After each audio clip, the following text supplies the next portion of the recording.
उम्मीद है पाकिस्तान की फतह के हवाले से कल आगे बढ़ाएंगे। कराची की बात करेंगे। कराची में हजरत अब्दुल्ला शाह गाजी रहमतुल्लाह अलैह की उर्स की सैर रोज़ा तकरीबात का आगाज़ हो चुका है।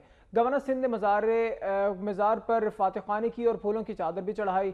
उर्स के मौका पर सिक्योरिटी के सख्त तरीन इंतजाम किए गए हैं। इसी हवाले से बात करेंगे। वक्त न्यूज़ के नुमाइंदा राशिद खान हमारे साथ मौजूद है। राशिद, बताइएगा, उर्स पर ज़ायरीन की बड़ी तादाद आती है, सिक्योरिटी के कैसे इंतजाम किए गए इस पर?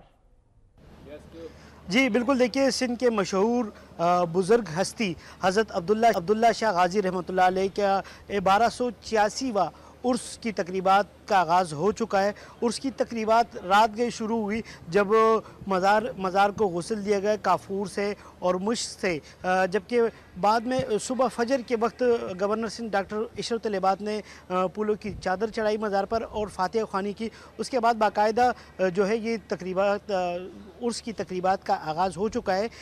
उर्स की तकरीबात 3 दिन तक जारी रहेगी, जिसमें रात के औकात में महफ़िल समा, कवाली और जो ज़ायरीन यहाँ पे आते हैं उनके लिए लंगर का अहतमाम किया जाता है।